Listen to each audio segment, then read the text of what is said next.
somente o versículo 13 da palavra do Senhor, primeira carta do apóstolo Paulo aos Tessalonicenses, capítulo 2, versículo 13, diz assim: outra razão ainda temos nós para incessantemente dar graças a Deus, é que tendo vós recebido a palavra que de nós ouvistes, que é de Deus, acolhestes não como palavra de homens, e sim como em verdade é a palavra de Deus, a qual com efeito, diz comigo o restante, leia comigo, está operando eficazmente em vós os que credes. Senhor, esta é a tua palavra. Desejo, Senhor, do meu coração é que eles possam receber esta palavra, e assim como os crentes em Tessalônicas possam acolher esta palavra no coração e vê-la operosa de forma eficaz na vida de cada um dos teus servos. Seja sobre nós agora a tua graça, em nome de Jesus. Amém. Ocupe o seu assento, por favor. Eu comecei há alguns dias atrás aí falar um pouquinho sobre a primeira epístola aos Tessalonicenses que o apóstolo Paulo escreve, e há mais dias atrás eu falei sobre o capítulo 1, falei no domingo e terminei ela na quarta-feira, como era a propósito, dar continuidade aos dias de quarta-feira. E basicamente o capítulo 1 dessa carta aos Tessalonicenses vai falar. Antes de fazer esse comentário, eu preciso falar isso com os irmãos. O que pode me trazer de benefício a carta aos Tessalonicenses? Isso, descendo as escadas ali, eu falei, essa pergunta eu preciso deixar e proporcionar uma pequena resposta nessa minha pergunta. O que pode uma carta a uma igreja que não tem tantas palavras assim que me encantem, que tragam a mim umas coisas de efeito, frases de efeito, como Filipenses 4:13. O que diz Filipenses 4:13? Hein?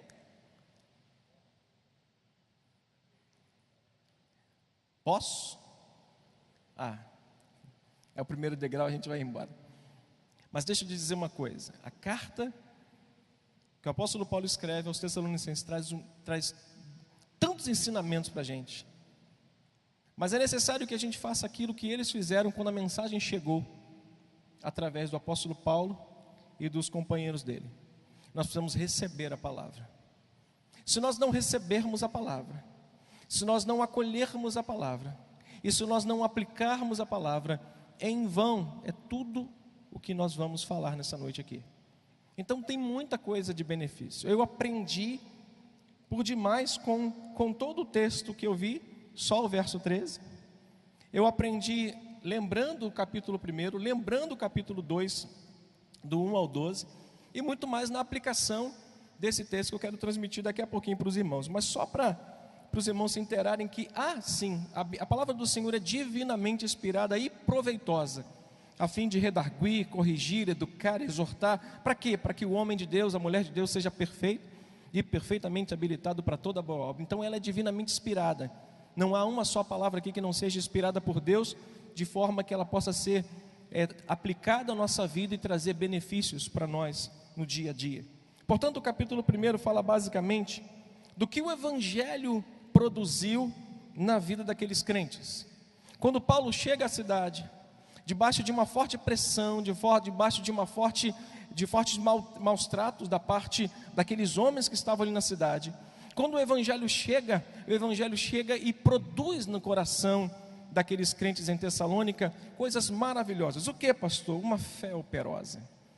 Diz o capítulo 1, a partir do versículo 3, ele vai falar que eles receberam, e Paulo recorda de que quando a mensagem fora pregada a primeira vez, eles receberam esta palavra, e esta palavra se tornou operosa, ou seja, se tornou algo para a vida deles, que trouxe-lhes salvação, que trouxe-lhes remissão dos pecados.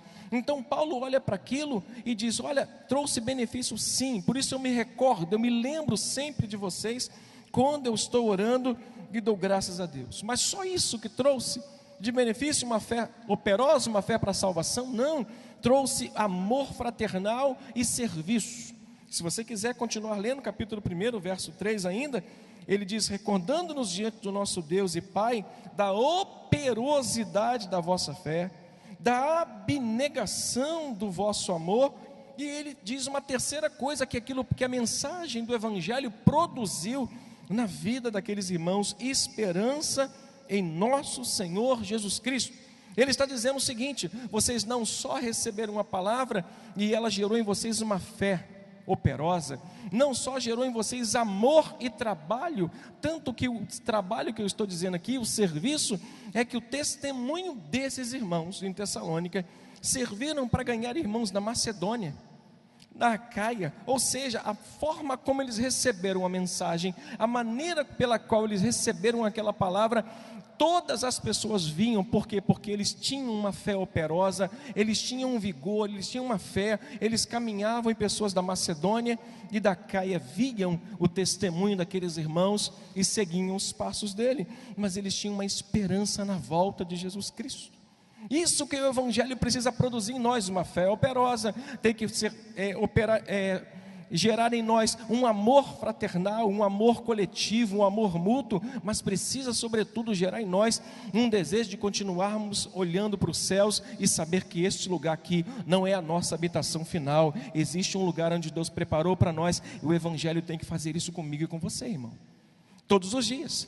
Tirar os nossos olhos daqui e pôr os nossos olhos lá, mas quanto isso, continuar trabalhando, continuar servindo a Deus, porque a preocupação de Paulo com essa carta era com alguns irmãos que, em virtude da mensagem da volta de Cristo, deixavam de trabalhar, deixavam de ganhar o pãozinho, e Paulo diz: olha, o testemunho de vocês nisso também é importante, então trabalhem e continuem crendo, trabalhem e continuem esperando a volta de Jesus. Então Paulo escreve uma carta basicamente no capítulo 1 para ressaltar isso, e eu só relembrando o capítulo 2, dos versos 1 ao 12, rapidamente. Paulo tinha sido acusado de ser um grande charlatão. Paulo estava sendo acusado de ser um ganancioso pregador, como dantes muitos outros passaram pela cidade. Mas Paulo, ele não se defende. Olhe para mim rapidamente, depois a gente vai ler o texto. Ele não se defende. Diga comigo: eu não preciso me defender. Paulo não estava se defendendo, portanto nós não precisamos nos defender de nada. Paulo estava simplesmente mostrando a razão pela qual o Evangelho chegou. O que Paulo faz então no capítulo 2? Nesses versículos iniciais aqui do capítulo 2, ele descreve a maneira como ele exerceu o seu ministério. Você quer ver rapidinho? Nós vamos ler 8 versículos curtos, só para que você veja o modo como ele exerceu o ministério. Ele não está dando satisfação de nada, ele está mostrando o seguinte: o meu ministério, ele exerceu com ousadia e confiança diante do Senhor. Versículo 1, 1 e 2, aliás. O que diz? Porque vós, irmãos, sabeis pessoalmente que a nossa estada entre vós não se tornou infrutífera, mas apesar de maus tratos, diz o texto, mas o quê? De ultrajos em Filipos, como é do vosso conhecimento, o que ele diz o texto? Tivemos ousada confiança em nosso Deus, para o quê? Vos anunciar o Evangelho de Deus em meio a muita luta. Ele não está dando satisfação, ele está mostrando como ele exerceu o ministério dele como apóstolo naquela cidade, com ousadia. Ele exerceu com grande ousadia em meio a quê? Em meio a muita luta. O que isso pode nos trazer? Que o Evangelho, irmãos, não é um chamado a um corpo mole, não é um chamado a vivermos uma vida como maré mansa, mas é vivermos com ousadia, crendo que um Deus todo-poderoso está sobre nós, para nos fazer continuamente andar, servindo a Ele, anunciando a palavra de Deus sem temor algum. Paulo diz: a minha estada com vocês foi com ousadia, pregando sempre a palavra de Deus. Segundo, versículo 3, ele diz muito mais: eu exerci o meu ministério com uma mensagem verdadeira. Olha, diz o texto: pois a nossa exortação não procede de engano. Paulo mais uma vez está dizendo: eu exerci o meu ministério pregando a verdade. Quando ele deixa Éfeso, quando ele deixa a cidade, ele reúne os presbíteros em Mileto. Ele diz: depois da minha partida, eu sei, Paulo afirma, eu sei que entrarão no meio de vocês lobos vorazes, que não pouparão o rebanho de Deus. Paulo, quando deixa uma cidade, depois de 3 anos e meio, ele despede-se da cidade, ele olha para o povo e diz: cuidado, porque depois da minha partida vão entrar lobos e vão devorar todas as ovelhas que estão dispersas. Paulo é um pregador da verdade, ele não tinha engano. Olha, diz o texto: a minha mensagem, a minha exortação não procedeu de engano, não procedeu de impureza, nem se baseou em dolo. Paulo então mostra que o exercício do ministério dele é com muita confiança no Senhor e com uma verdade na sua mensagem, não fazendo concessão ou A ou B para tentar talvez trazer benefício financeiro. Isso nós vamos ver daqui a pouquinho, porque às vezes para alcançar um benefício financeiro da parte de alguém, é necessário que a gente faça algumas concessões. Paulo não fazia concessão, não tinha dolo, não tinha impureza, não tinha engano, tinha a palavra de Deus, verdade, quer doa, quer não. Ele pregava a verdade e ele exercia o ministério dele assim. Terceiro, com desejo somente de agradar a Deus. Olha o versículo 4. Pelo contrário, visto que fomos o quê? Aprovados por Deus, a ponto de nos confiar o evangelho. Aí diz o texto: assim falamos, não para que agrademos a homens, e sim a Deus, que faz o quê?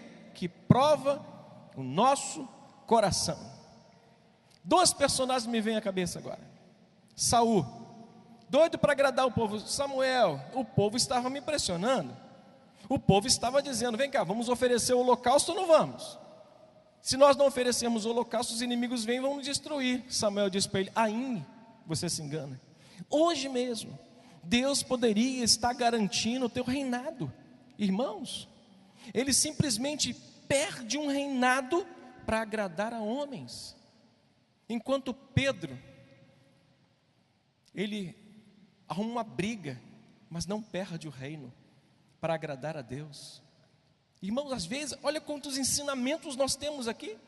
O apóstolo Paulo, ele não estava interessado em agradar as pessoas que estavam lhe ouvindo. Ele não estava interessado em pregar alguma coisa que fosse agradável, que pudesse caber no coração vaidoso. Mas ele estava disposto a pregar com ousadia, com confiança, com verdade, sem dolo, sem engano e com propósito somente de agradar a Deus. Pastor, mensagem não está muito agradável. Pode ser não para você, mas a primeira pessoa que ouve a minha mensagem é Deus. A primeira mensagem, eu aprendi isso com o bispo Rubem, a primeira mensagem quem ouve, que eu prego, que ele prega, que qualquer um de nós pregamos, é o Senhor. Então meu problema vai ser com Deus, eu tenho que agradar primeiro a Ele, não a homens.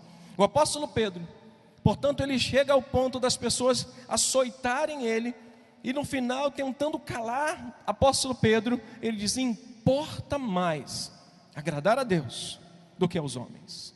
Importa bem mais eu ter compromisso com aquele que vai poupar a minha vida do inferno, do que tentar agradar um bando de pessoas e perder meu direito aos céus. Olha a diferença entre Saul e a diferença entre Pedro. Paulo tinha um compromisso em agradar a Deus. E por fim, versículo 5, ele exerceu o seu ministério não só com confiança, não só com verdade, não só com desejo de agradar a Deus, mas ele serviu com abnegação, do 5 ao 8. A verdade é que nunca usamos de linguagem de bajulação. Eu achei isso formidável.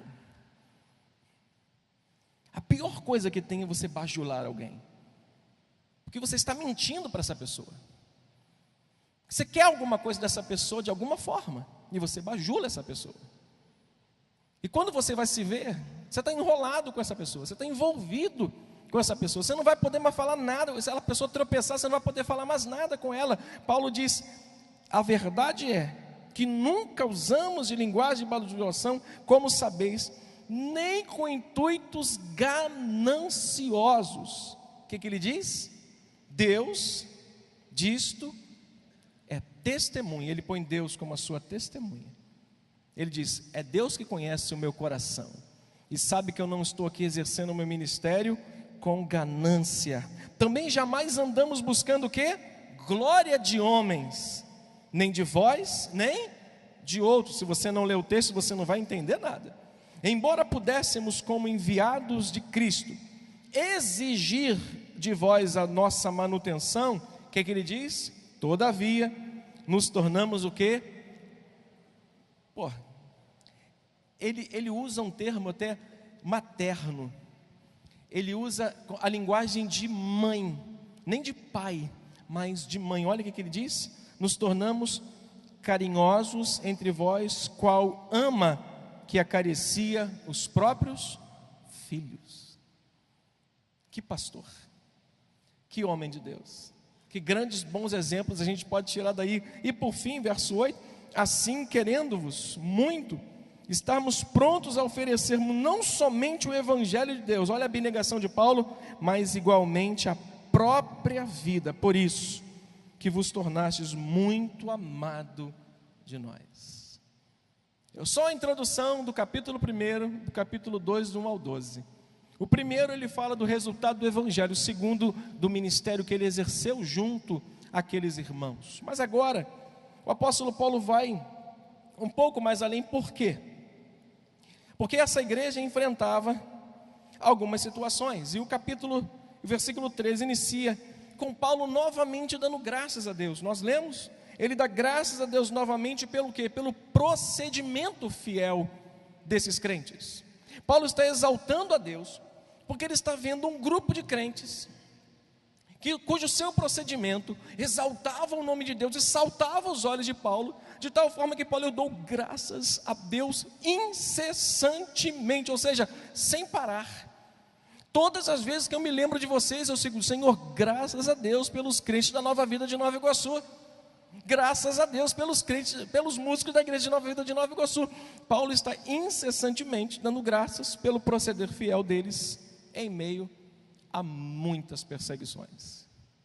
Manter-se fiel, íntegro no seu proceder diante das facilidades do mundo é uma coisa, mas manter-se íntegro e fiel diante da pressão que o mundo faz, da tribulação que ele vem contra nós, é para a glória de Deus, é para glorificarmos o nome do Senhor. É possível, portanto, afirmar que quando passamos por qualquer luta, nos mantendo firmes, nos tornamos um modelo fiel de Cristo, e isso resultará num testemunho também a outras pessoas. Quando nós nos tornamos firmes, permanecemos firmes em meio às lutas, nós nos tornamos modelos fiéis de Cristo, e isso vai resultar na minha e na sua vida recompensas para a glória de Deus.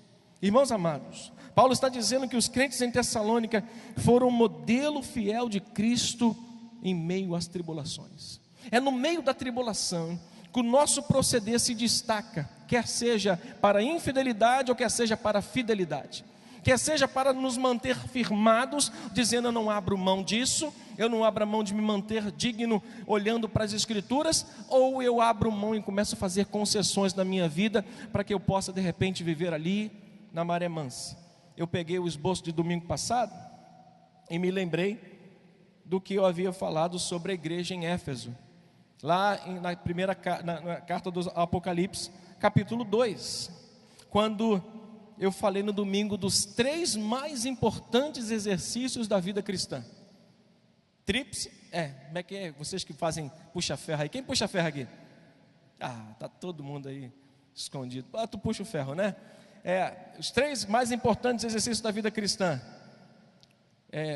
Para puxar aqui para engrossar o braço, para engrossar a perna, tem nada a ver com isso.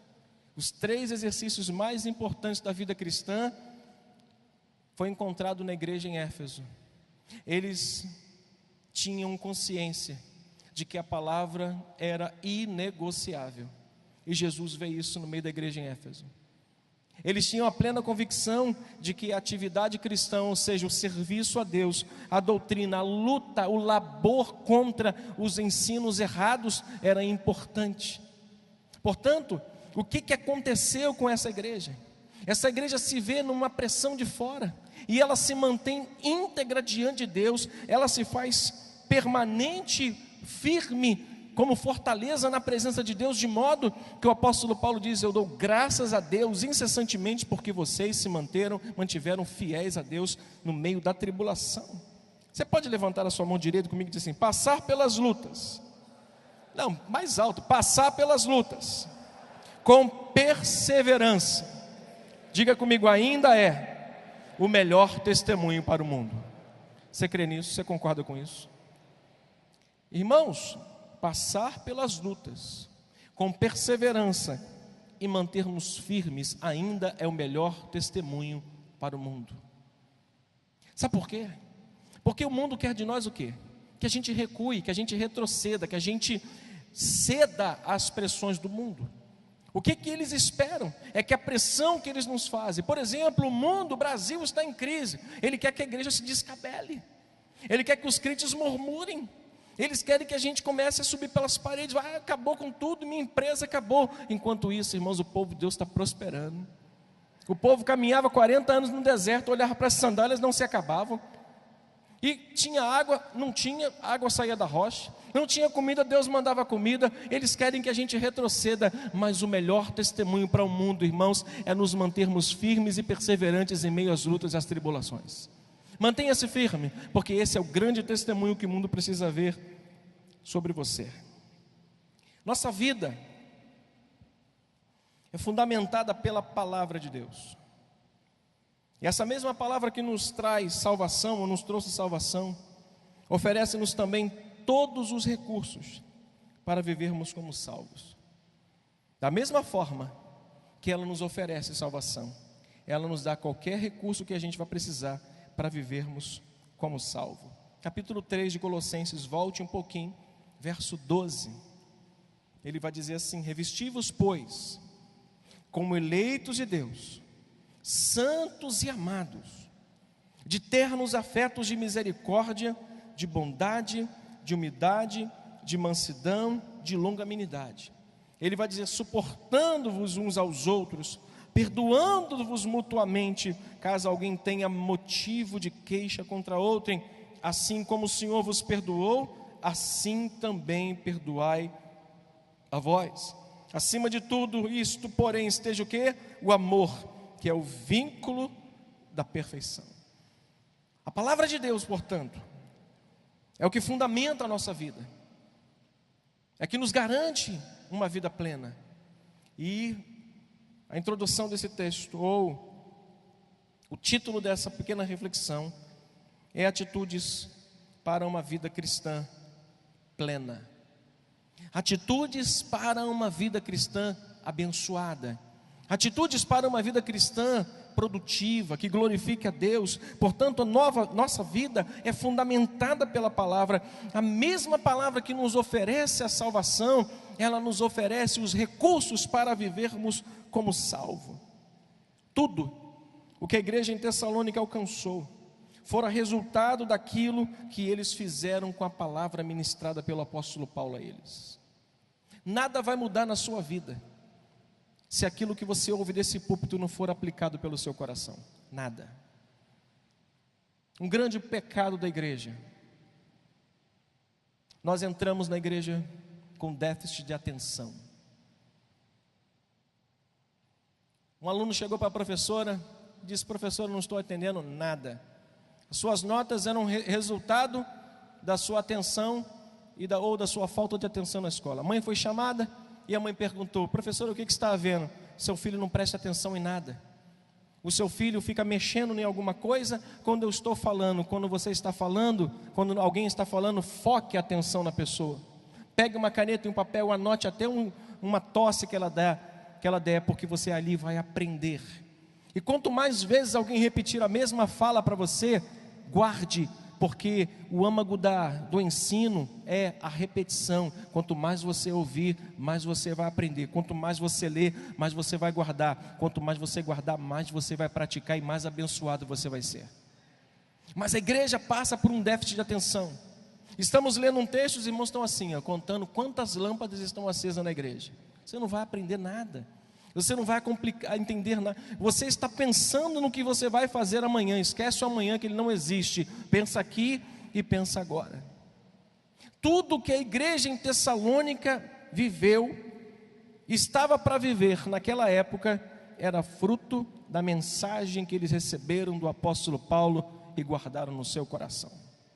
Nós somos resultados da palavra que nós ouvimos e guardamos no coração. Quantos lembram da mensagem de segunda-feira que tiveram aqui? Alguém lembra? Alguém lembra? Sabe o que geralmente nós fazemos quando acaba o culto? Nós não sentamos para discutir. Porque estamos com pressa, é quarta-feira, pastor, amanhã eu acordo 5 horas da manhã. Eu creio nisso. Mas no domingo, às vezes terminamos o culto, ao invés de discutirmos a palavra que ouvimos, para até mesmo indagar o pregador: pastor, eu não entendi muito isso, bispo, eu não entendi muito aquilo, será que o senhor pode me corrigir, me ensinar isso aqui, me falar sobre isso? Nós perguntamos: vem cá, quanto foi o jogo do Flamengo? Quanto foi o jogo do Botafogo, do Vasco, do Fluminense? Começamos a falar sobre outros assuntos. Um certo pastor foi numa igreja, de forma inusitada, ele percebe que no final do culto, a igreja não se dispersou. Ele entregou o microfone para o pastor titular, desceu, sentou-se, e o pastor deu a bênção apostólica. E depois que ele deu a bênção apostólica, ele olhou para trás e percebeu que a igreja não estava se dispersando. Um ou outro tinha que sair para buscar uma criança, tinha um compromisso, mas ele percebeu que as pessoas ainda mantinham as suas Bíblias abertas ou estavam em oração. E ele perguntou ao pastor o que estava acontecendo. Disse: isso é um hábito nosso de muitos anos. Quando o culto acaba, ele não termina. E aquilo marcou a minha vida, irmãos.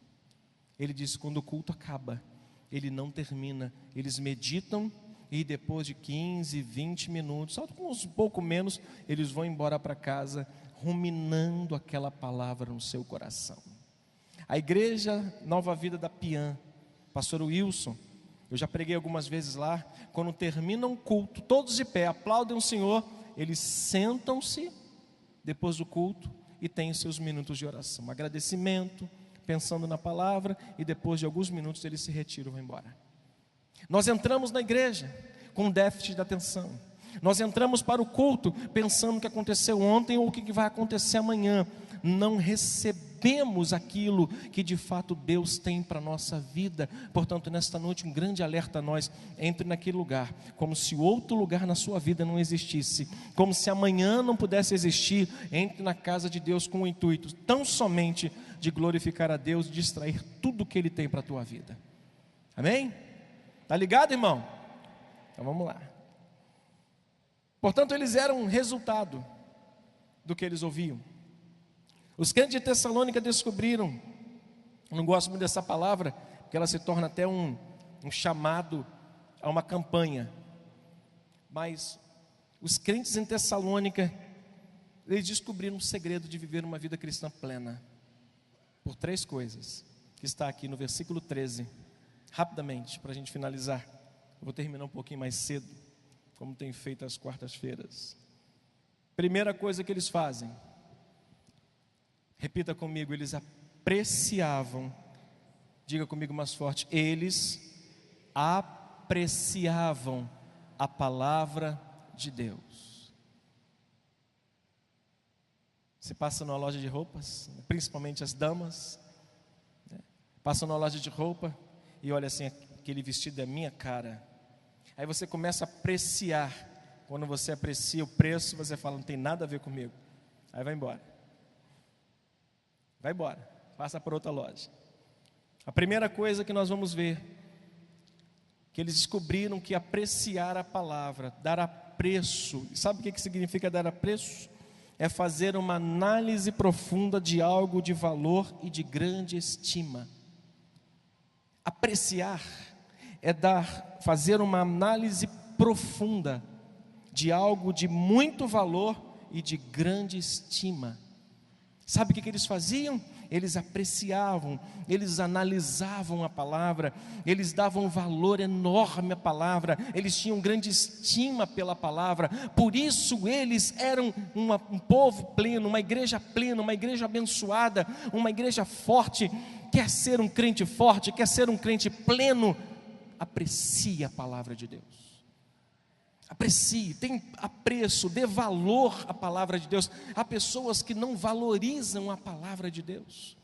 Capítulo 1 do Evangelho de João vai nos mostrar que Jesus e o Verbo é um só. O Verbo era Deus e o Verbo estava com Deus. Quando nós valorizamos a palavra, nós valorizamos quem, irmãos? A Cristo Jesus. Quando valorizamos isso aqui, valorizamos Cristo. Quando desvalorizamos isso, desvalorizamos a Cristo e não recebemos nada da parte dele, porque nós não temos apreço, nós não temos uma análise profunda e muito menos de estima por essa palavra. Tratamos e até mesmo citamos versículos. Mas a palavra de Deus diz que o vento que venta lá, venta cá. Para justificar uma coisa que você nunca leu, você acaba usando. Mas a palavra de Deus diz que o melhor de Deus ainda está por vir. Aonde está escrito isso? No livro de Heresias, capítulo 180, versículo 1200. Quando nós apreciamos a palavra, nós não colocamos nada mais nem nada menos na palavra de Deus, a não ser o que ela está dizendo. Isso trouxe o que trouxe a igreja de Tessalônica. Quer ser um crente abençoado? Quantos querem? Aprecie, dê valor, estime a palavra de Deus. Pastor, não sei nem aonde está a minha Bíblia. Esta Bíblia aqui, se eu fizer assim com ela, as folhas caem. Eu tenho uma pilha de Bíblias. O Wagner me deu uma linda de Jerusalém. Eu tenho várias, muitas, todas as versões que você possa imaginar. Mas essa daqui, o dia que eu esqueci lá na igreja, eu não dormi. Minha mulher é testemunha. Jailton, já achou minha Bíblia? Pastor, ela está aqui, guarda lá aí que amanhã de manhã pega ela contigo. Mas porque essa daqui é a Bíblia do dia que eu me converti. E quando eu procurei o pastor, menino ainda, pastor, consagra a Bíblia para mim. Ele falou, pastor, Otávio já é consagrada. Então tá bom, já é consagrada? Então tá bom.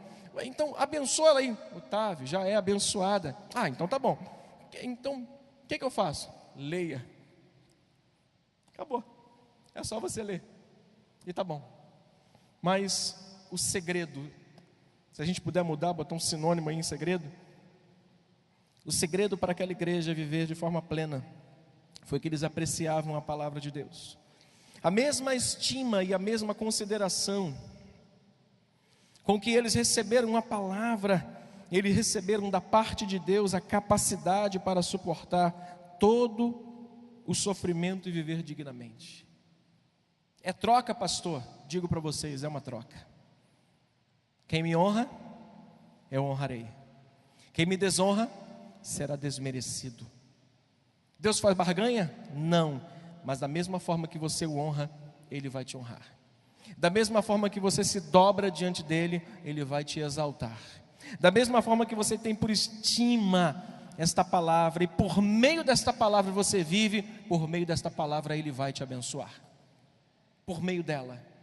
A mesma consideração que eles tinham, olha aqui que diz o texto, outra razão eu tenho para dar graças, é que tendo vós recebido a palavra de Deus, apreciado o que eu disse para vocês, em meio a maus tratos em Filipos, vocês ouviram e guardaram no coração de vocês.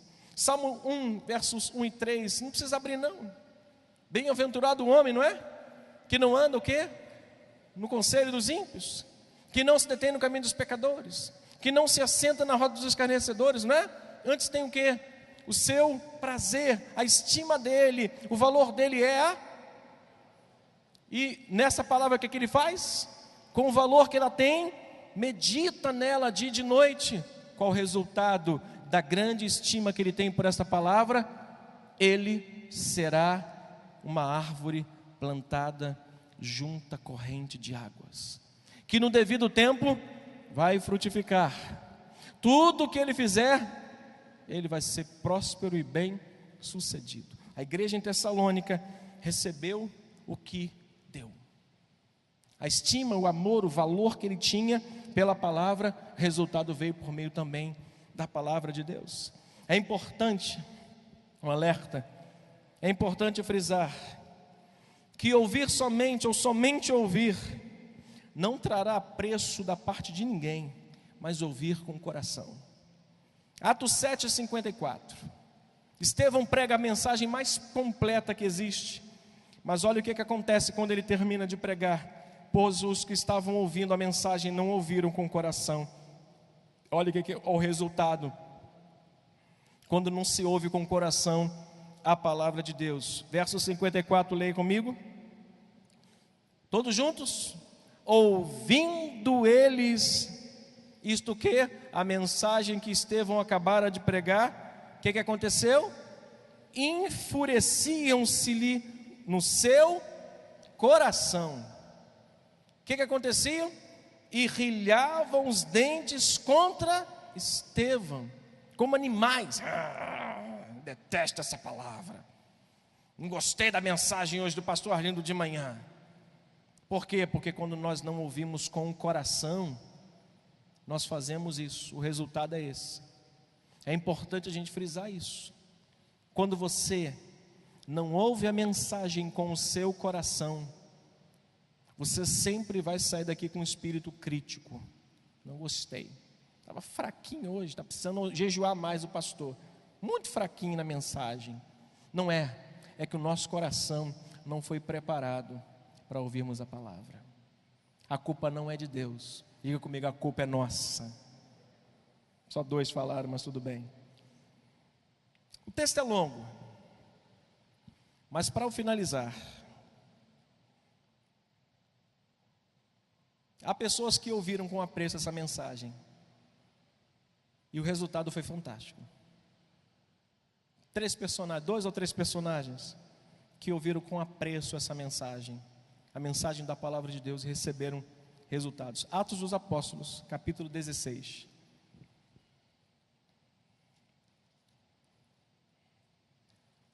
Atos 16. Do verso 11 ao verso 15. Vamos falar de uma mulher temente a Deus, mas talvez não conhecesse a Cristo. Olha o que diz o texto. Vamos ler? Tendo, pois, navegado de Troade, seguimos a direitura de Samotrácia no dia seguinte, e dali a Filipos, cidade da Macedônia, primeiro distrito da colônia. Nessa cidade permanecemos alguns dias. No sábado saímos da cidade para junto do rio, onde nos pareceu haver lugar de oração. Assentando-nos e falamos às mulheres que ali tinham concorrido. Verso 14. É isso mesmo? É. Certa mulher chamada Lídia, da cidade de Tiatira, vendedora de púrpura, temente a Deus, nos escutava. O Senhor fez o quê? Abriu o coração para entender as coisas que Paulo pregava ou dizia. Depois, olha o apreço que essa pessoa teve pelo que Paulo diz. Depois de ser batizada, ela e toda a sua casa rogou, dizendo: se julgas que eu sou fiel ao Senhor, entrai em minha casa e aí ficai. E nos constrangeu a fazer isso. Paulo prega na cidade, as mulheres estão vendo, não diz que todas, mas diz pelo menos que uma, ouve a palavra, guarda aquilo com grande valor para si, analisa o que Paulo fala, recebe no seu coração e diz: eu quero ser batizada. Sabe por que muitas pessoas ainda não tomaram a decisão de passar por aquele tanque ali? Porque o Senhor não abriu o coração? Não, porque você não abriu o seu coração. É porque você não abriu o seu coração. Pastor, não está na hora. Abra o seu coração que você vai entender que está na hora. Pastor, mas eu despreparado. Abra o seu coração para você ver que Deus pode preparar você para a hora. Então Deus abre o coração dessa mulher, mas o nosso coração precisa estar acessível à palavra que é pregada. Então olha o resultado quando uma pessoa volta, passa a sua página, capítulo 16 ainda, versículo 27, olha o que vai falar de um carcereiro, que está desesperado porque uma sentença estava sobre ele, porque 2 prisioneiros fugiram. Olha o que diz o texto: então o carcereiro, tendo pedido uma luz, entrou precipitadamente, verso 29, e trêmulo prostrou-se diante de Paulo e Silas, e depois, trazendo-os para fora, disse: senhores, que devo fazer para que eu seja salvo? Respondeu ele o quê? Crê no Senhor Jesus Cristo, e serás salvo tu e a tua casa. Verso 32, e lhe pregaram a palavra de Deus, e todos os da sua casa, e naquela mesma noite, cuidando deles, lavou-lhe os vergões e os açoites. A seguir, foi ele batizado, e todos os seus. Paulo prega: Senhor Jesus, será salvo tu e tua casa. Não, ele prega a palavra para aquele homem. Ele ministra o evangelho de Cristo. Ele mostra o caminho e a verdade e a vida que é Jesus Cristo. Ele crê, ele é batizado, e toda a sua casa passa a caminhar com Cristo. Sabe por quê? Porque tudo começa quando nós recebemos a palavra.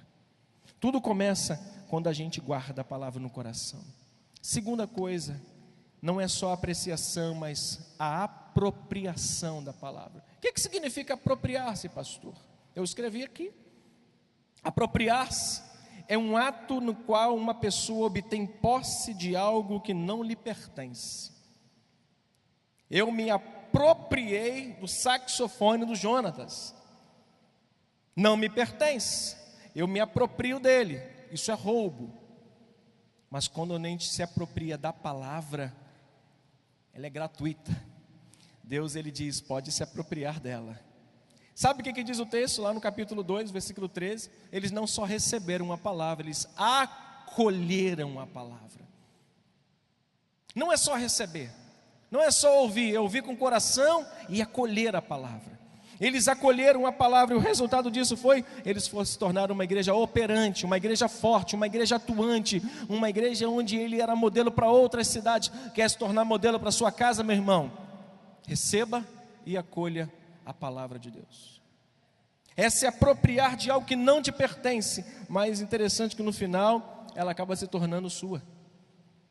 Com a Bíblia é assim, com a palavra de Deus. Deus, ele nos dá a palavra para a gente ouvir, receber, para nós nos apropriarmos dela, tomarmos posse de algo que não é nosso, para que se torne nosso, propriedade nossa. Esta palavra é de Deus, mas ela é minha palavra, é a minha porção, é o meu alimento, é o meu pão de cada dia, é tudo que eu preciso para me manter vivo e firme na presença de Deus. Ela é minha, essa aqui é minha, mas de ninguém.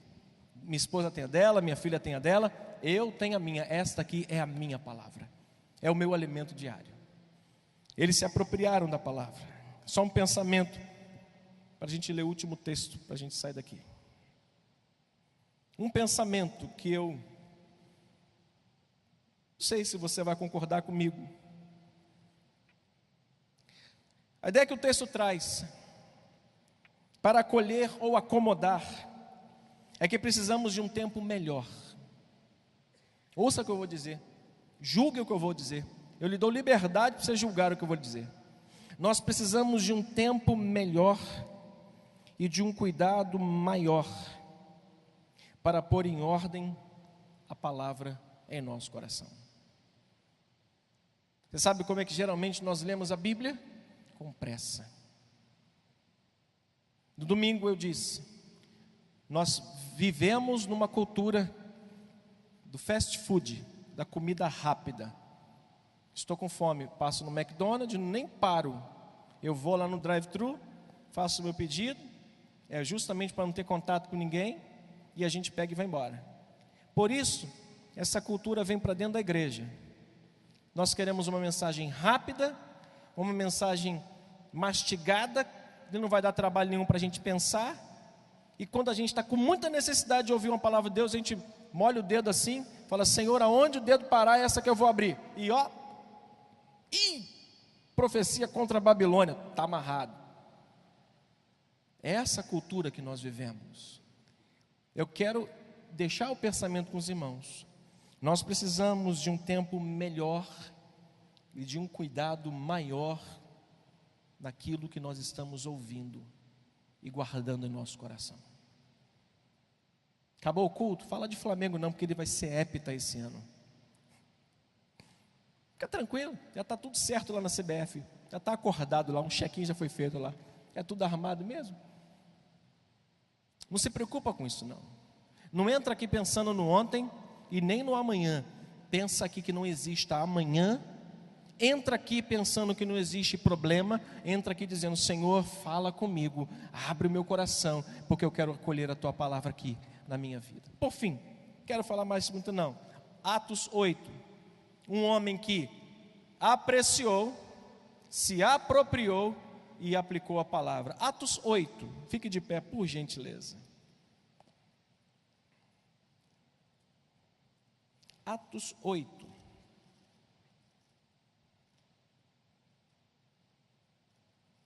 Lembra desse homem aqui?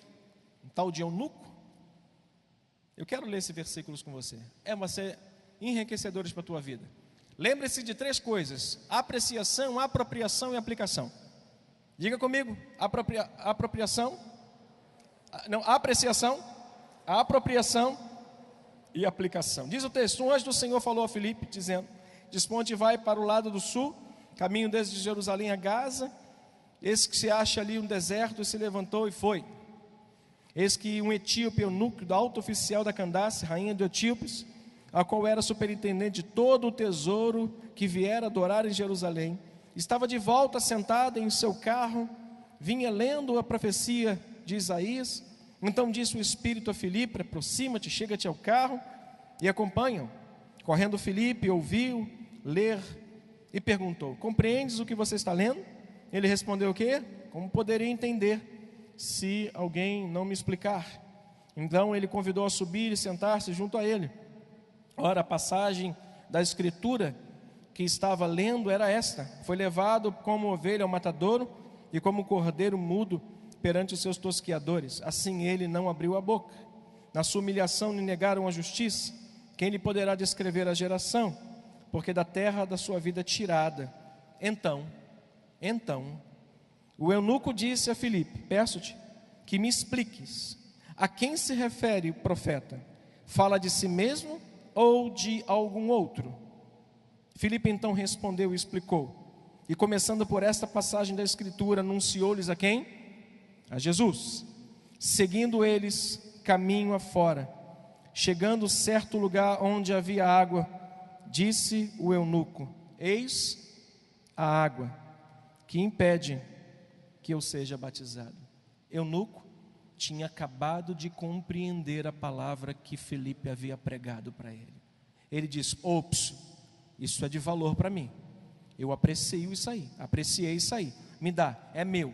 Ele apreciou, ele olhou como algo valioso. Depois que ele faz, ele se apropria disso. Ele fala: ô Filipe, peraí, aí está a água. O que está nos impedindo do batismo? Filipe respondeu: é lícito, se creres de todo. E respondendo ele disse o quê? Creio que Jesus Cristo é o Filho de Deus. Então mandou o quê? Parar o carro. E ambos desceram as águas. E Filipe batizou o eunuco. Apreciação, apropriação e palavra. Os 3 grandes segredos para vivermos uma vida plena. Aprecie a palavra, aproprie-se dela e aplique ela no seu cotidiano. Que Deus nos abençoe através dessa santa palavra. Vamos orar. Senhor, essa é a tua palavra, nós te agradecemos por ela. Que dia a dia o nosso coração não se canse, como diz sempre o bispo Rubem. Que nossos ouvidos não se cansem de ouvir. Que os nossos corações não se encharquem de modo que não venha caber nada mais à tua palavra. Pelo contrário, que os nossos corações tenham sempre um espaço todo especial para guardarmos esta santa palavra e colocá-la em prática todos os dias. Mas eu também quero orar nesta noite, pedindo ao Senhor: tira toda dispersão no meio da tua igreja, Senhor. Pessoas que às vezes entram com a cabeça tão abarrotada de preocupações, que tudo que é falado, nada é absorvido. Tira o déficit de atenção, que às vezes é trazido do meio do trabalho, do meio das lutas que estão enfrentando, e nos dá, Senhor, uma condição de nós apreciarmos, darmos valor, estima a esta palavra, nos apropriarmos dela de modo que nós vamos pegar algo para nós que nos pertence porque nos foi dado gratuitamente, e assim a gente vai poder aplicar essa palavra de maneira que as pessoas vão olhar para nós e vai nos ter como testemunhas de Jesus Cristo. Por isso, Senhor, eu entrego esta pequena reflexão, humilde reflexão aos meus irmãos nesta noite, em nome de Jesus. Amém e amém.